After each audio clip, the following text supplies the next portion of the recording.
Bismillahirrahmanirrahim. Alhamdulillah, wassalatu wassalamu ala nabiyina Muhammad, amma ba'd.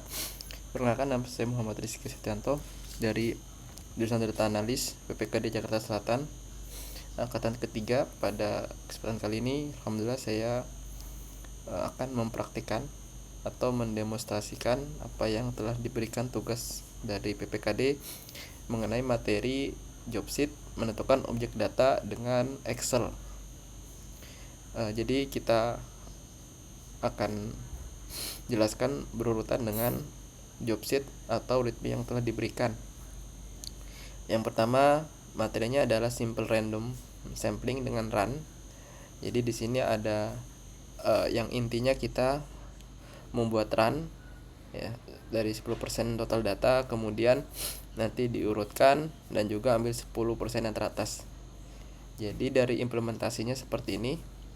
Contohnya ini ada dataset ya. Di sini ada dataset, itu data awal atau data yang sebelum dimanipulasi, ada sekitar 490-an 49 data.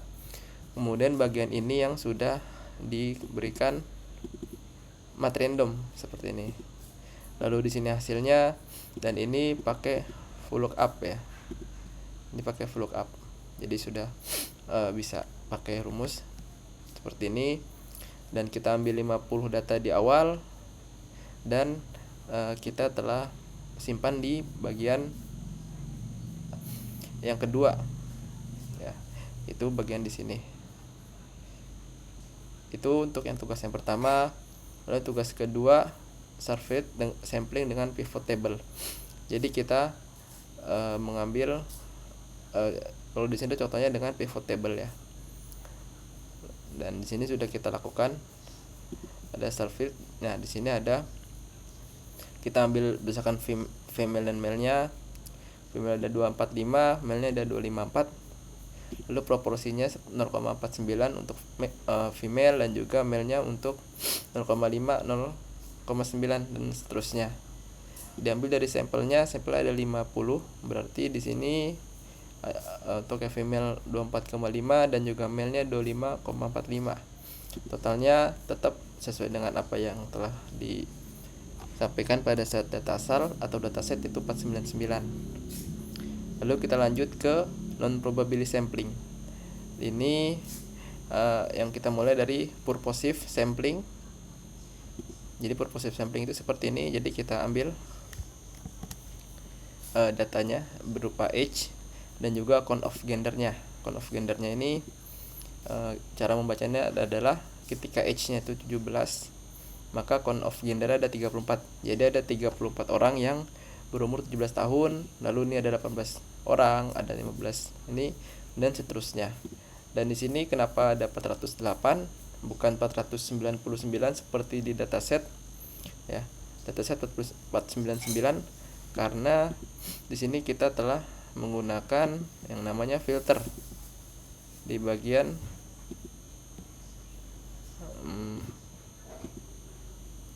purpose-nya kita filter.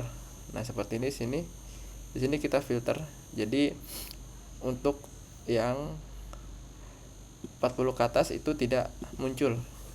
Seperti itu. Ini kalau misalkan kita hilangkan ya filternya, clear filter, nanti dia akan muncul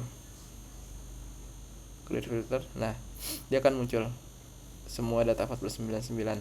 Tapi karena tadi kita filter sampai umur 40 aja, makanya yang muncul hanya 408. Lalu kita menuju ke materi selanjutnya, itu quota sampling.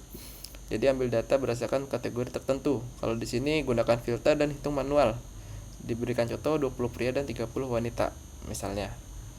Jadi di quota sampling kita ambil yang laki-lakinya itu ada 20 dan juga perempuannya ada 30 sesuai dengan contoh, dan kita ambil berdasarkan filter. Jadi kita filter dulu di bagian dataset, lalu ada gender, kita bisa filter misalkan di sini female dulu, kita ambil daftar female sudah ada, lalu di sini ada male-nya. Kalau misalkan kita mau ambil yang male-nya seperti ini. Lalu tugas yang terakhir ada convenient sampling. Jadi di sini tugasnya cukup mudah. Jadi untuk ambil data yang paling mudah, yaitu ambil data 50 baris pertama yang ada di dataset.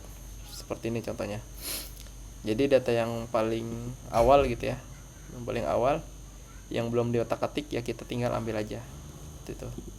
Ini contoh, kita tinggal ambil aja 50 data awal.